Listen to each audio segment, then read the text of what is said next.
I'm part of group 3. I have with me Alyssa, Eric, Chelsea, and Renika. By the way, did we spell Renika's name right? Yes. Okay, cool. Okay. All right, sorry. We chose to do a presentation on the Jewish population, more specifically the culture of Orthodox Jews. Southern California, Los Angeles specifically, has quite a large, I just changed the slide again. Shit, sorry. This is why we're practicing. Southern California, Los Angeles especially, has quite a large Jewish population. According to the 2000 census, there are over 660,000 Jews living in Los Angeles. Given this, they represent a significant portion of our population. The influx of the Jewish population to Los Angeles and Southern California began in the late 1890s, early 1900s, due to the preferred climate and employment possibilities. In 1913, the Jewish Consumptive Relief Association established the hospital City of Hope, which evolved into one of the premier medical centers in Southern California. And this attracted many Jewish medical professionals. A large percentage of the motion picture industry has also been Jewish, including heads of major studios such as Warner Brothers, Metro-Goldwyn-Mayer, and Fox. Many performers in Hollywood have also been Jewish, and in part, this could be attributed to the 1921 Emergency Quota Act, where allies who are professionals, actors, artists, lecturers, singers, nurses, ministers of any religious domination, professors for colleges or seminaries, aliens belonging to any recognized learned profession, or aliens employed as domestic servants may, if otherwise admissible, be admitted notwithstanding the quota. Even though Orthodox Jews represent a smaller minority group, it's important to be culturally competent and aware of their beliefs in order to provide them with patient-centered care, eliminate any racial or ethnic health disparities that they might face, to have a greater understanding of their illnesses and medical beliefs, and in order to send and receive verbal communication accurately and appropriately. Right now, given our current political climate, it's essential to understand their culture to form patient-nurse relationships in the midst of cultural aggression and anti-Semitism. In our presentation, we plan to discuss their family unit, cultural beliefs, medical beliefs, common illnesses in the Jewish population, and the kosher diet so that we can do just that. And right now, I am going to hand it over to Renika so that she can discuss the family unit.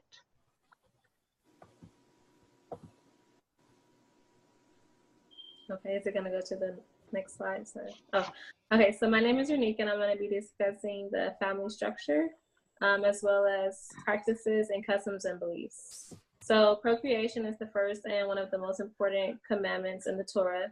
It derives from God's commandment to Adam and Eve to be fruitful and multiply. This law imposes a minimum obligation to have a son and a daughter. In Orthodox Jewish culture, giving birth and raising children play a central role in life. Family life is central. It's characterized by very large, close-knit families with patriarchal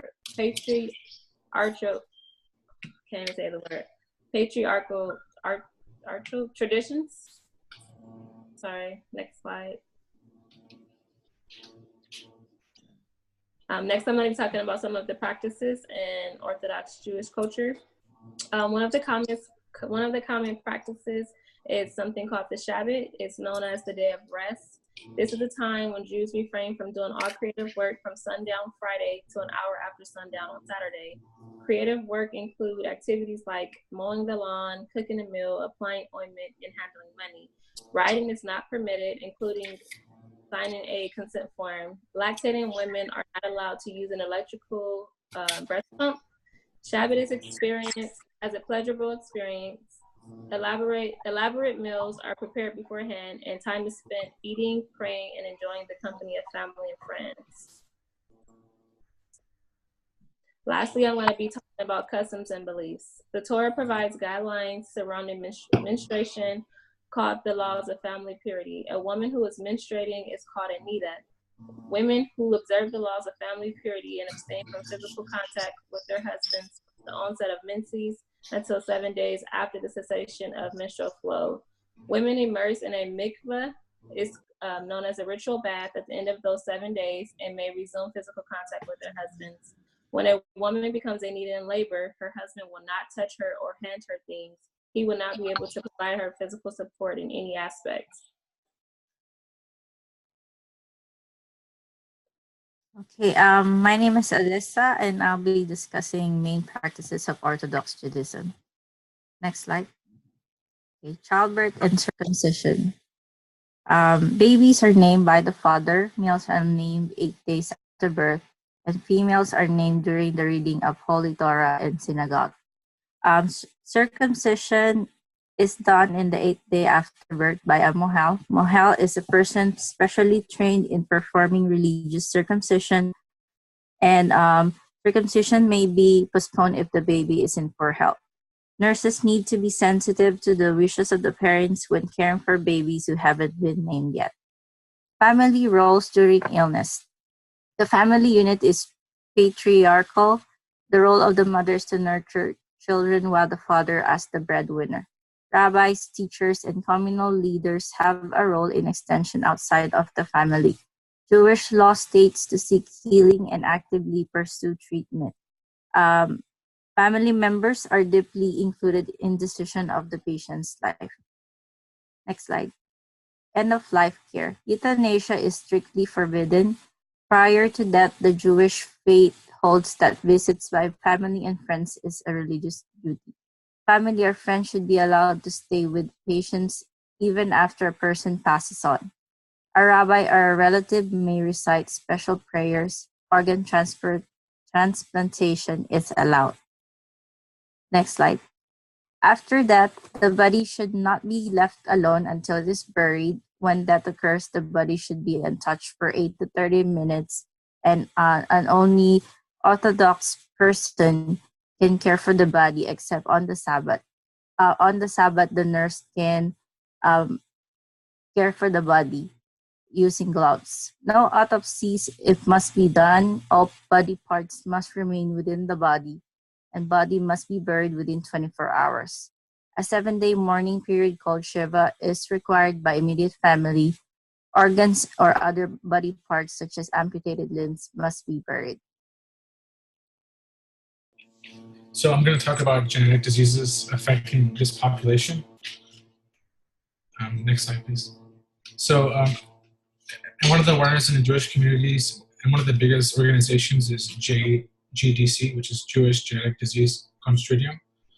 They help to bring awareness about Jewish genetic diseases.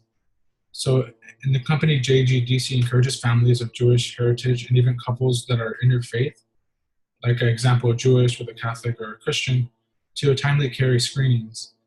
JGDC is a not-for-profit organization. Testing is done by either blood or saliva, and results can be given within less than a month. Which couples should be screened? Ideally, you want both couples to get tested. However, one partner can get screened first if the other one doesn't want to do it at that time. If one partner is screened and comes up positive, then both need to get tested. So that's why they suggest both getting screened at the same time. When should screening be done? Ideally before getting pregnant to give you more options, but it can be done anytime. Next slide, please. So in the 3 diseases I'm going to talk about is Tay-Sachs disease, Wilson's disease, and spinal muscular atrophy. Tay-Sachs disease is a fatal neurodegenerative condition of infancy and early childhood. The cause of TSD is a mutation in the gene HEXA. Parents may notice a period of normal development, but then start to slowly see neurological decline, and complications leading to death. Mainly attacking the brain and spinal cord. Manifestations for this disease is blindness, deafness, decreased muscle tone, seizures, delayed mental and social development, increased startle response. Unfortunately, there is no cure or effective treatment to slow the progression of TSD. Only HEXA testing can be done for future parents planning to get pregnant. Screening can be done, like I said earlier, with blood drawn or saliva samples. Next slide, please. Next one is Wilson disease. It's a rare genetic disorder that causes an overload of copper in the liver and in the brain by the mutation of the gene ATP7B. Patients experience liver and neurological manifestations. So you'll see hepatic manifestations like jaundice in the skin or in the eyes, bleeding tendencies because of the lack of clotting factors which are produced by the liver, and confusion by hepatic encephalopathy, portal hypertension, chronic active hepatitis. And neurological manifestations, dysarthria, so difficulty in speech or articulating speech, tremors, dystonia, involuntary muscle contractions. So patients may have the jaw opening dystonia, which is the mouth staying open, or the jaw locked. And also Parkinsonism, so like tremors of the hands, stiffness of the body, jerky movements, and loss of balance. So treatment for Wilson's disease is chelating agents that basically bind copper and then put it into the bloodstream and have the kidneys filter it and eliminate the urine. So the two medications for chelating are penicillamine and trientine and penicillamine. And also zinc acetate. It doesn't really bind with copper, but what it does, it prevents the body from absorbing copper from the foods that you eat. So like liver from animals, mushrooms, nuts, chocolate, and severe liver damage. No, if a patient has severe liver damage, the only option would be liver transplant. Next slide, please. Lastly, spinal muscular atrophy, also known as AMS, is a genetic disorder that is characterized by degeneration and loss of the anterior horn cells in the spinal cord, leading to muscle weakness and atrophy. So this is caused by a mutation in chromosome 5, leading to a motor neuron deficiency of a motor neuron protein called survival muscle mass. So sensory and mental and emotional function are within normal limits. However, it mainly targets your muscles, so you're going to see muscle atrophy, weakness, voluntary muscles. Basically starts from the closest center, so like the shoulders, hips, thighs, and upper back. You're going to have curvature problems, scoliosis, respiratory problems because it affects the diaphragm, and also swallowing problems. So treatment for this population would be mobility support devices that support the back posture and aid in walking. I gotta edit that. Range of motion exercises to prevent contractures of the joints, working with physical therapy and occupational therapy. So treatment, basically pharmaceutical treatment, the first approved medication on the market is nusinersen,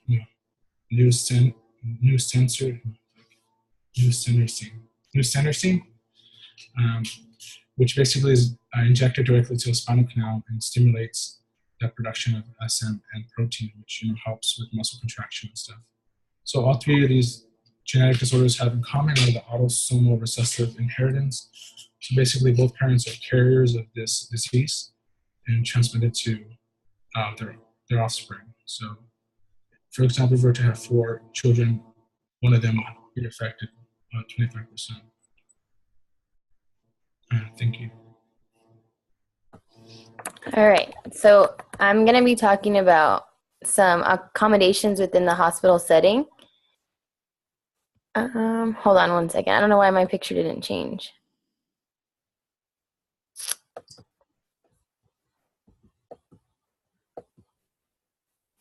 We can see you. I know, but it's so weird because it's not showing on my recording. It shows only Eric. Anyways, okay. So I'm going to be talking about the kosher diet. This is a big thing with Orthodox Jew population. So behind the kosher diet, it's not just simply a diet. It's actually dietary laws that are rules of kashrut. The whole background behind the kosher diet is actually pretty interesting. It's not only just what foods they can eat, it's actually how the animal is killed, where they found the animal, like who does the killing. So it's called a shita, and what that is it's the actual ritual of the slaughtering of the animal. So it has to be done by a shaket. Shaket is picked by a rabbi, and how it works is they actually have to kill the animal with one blow, and they have to check out the animal, make sure the animal doesn't have any diseases. even after the killing, they have to let all of like the blood just be drained prior to them cooking the animal or doing anything. So with that, it also is only animals with cloven hooves can be acceptable. So that would be like sheep, cattle, deer, goats. No pork or birds of prey are allowed. They can't have any meat mixed with dairy. So like they can't have meat and then a glass of milk. Like they have to have, the products have to be separate from 6 hours apart. And the shellfish, they have to have, can't have, it has to have the fins and scales on it to be considered kosher. As far as fruits and vegetables go, they have to be inspected for bugs and diseases. And within the hospital, when we're serving these patients, they're going to have the utensils. We have to make sure that the pots and pans are not cooked prior with a regular form of meat or something like that. As well as like the utensils most of the time we're going to be serving them like in plastic containers, and everything's going to be wrapped. Like the utensils are going to be, they have to open it themselves. And they're going to have a symbol on it, which is usually going to have like a K or a U. This is just like a certification that it's a kosher diet. Next slide.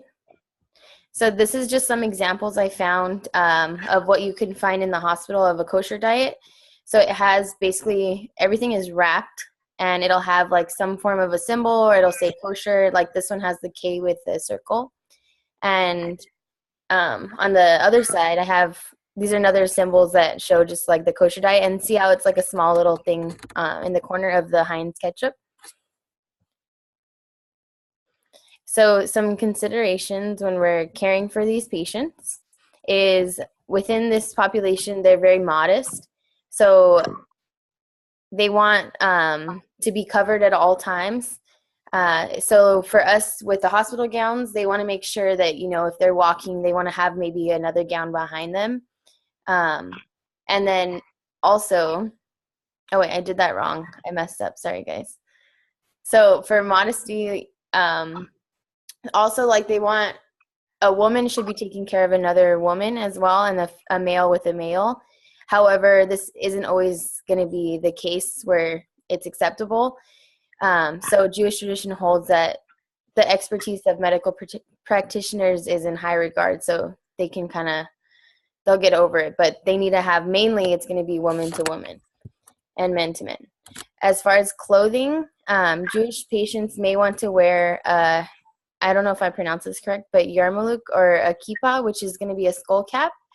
They use this usually for prayer, but some may want to have it on at all times. And within the Orthodox Jewish population, women will have their heads covered at all times. And then I kind of repeated this, but I'll just say it again. But they also want to be covered. So like when they're in a hospital gown, they want to have maybe like a second hospital gown in the back to cover like the opening. And as Renika kind of mentioned about the Sabbath day of no work, how this is going to affect hospital when the patient's in the hospital is going to be, they can't do anything that's going to initiate the flow of electricity of them like moving. So tasks like writing or signing consents, turning on a light switch, or just moving their the buttons on the bed to like change the position of the bed, or to call a nurse. These are things they can't really do, and like a PCA pump would be an issue for this patient during this time. And some medical procedures on the day of the Sabbath, or any religious holidays, would need to be rescheduled.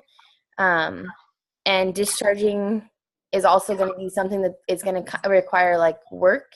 So you have to kind of have consent from the patient. So some things that we can do within the hospital is, in the Jewish community, they highly depend on the rabbi. So if you have any patient that's kind of wondering if they should have a procedure, if they should be doing like end of life interventions, you know, you want to call the rabbi, because they're going to be the ones that kind of help with talking to these patients' families. And also in this tradition, they usually pray 3 times a day. mostly the men, but the women can do it as well. But they'll pray once in the morning, in the afternoon, and in the evening.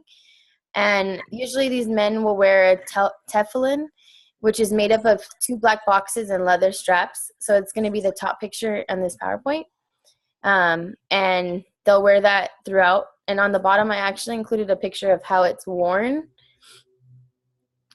But going back to making decisions for the rabbi, when death is imminent, the rabbi, usually you're going to call him to kind of help. I already said this part too, damn it.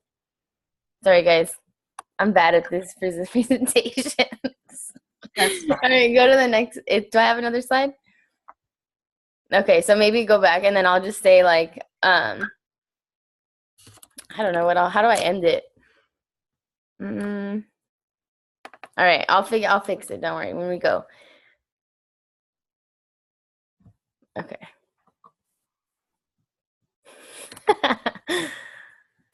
All right, so we've included a resource called My Jewish Learning, and it has things from Jewish holidays, recipes, rituals, some prayers that you can use to pray with your patients. And then we also included a much larger chart of the common kosher symbols. So if you'll see that big image there are quite a few, but those would denote any kosher items that are acceptable for your patients to eat according to the Orthodox religion. If you do have any questions or any feedback, please feel free to leave it for us, and we would be glad to reply. So thank you for taking time to listen to our presentation.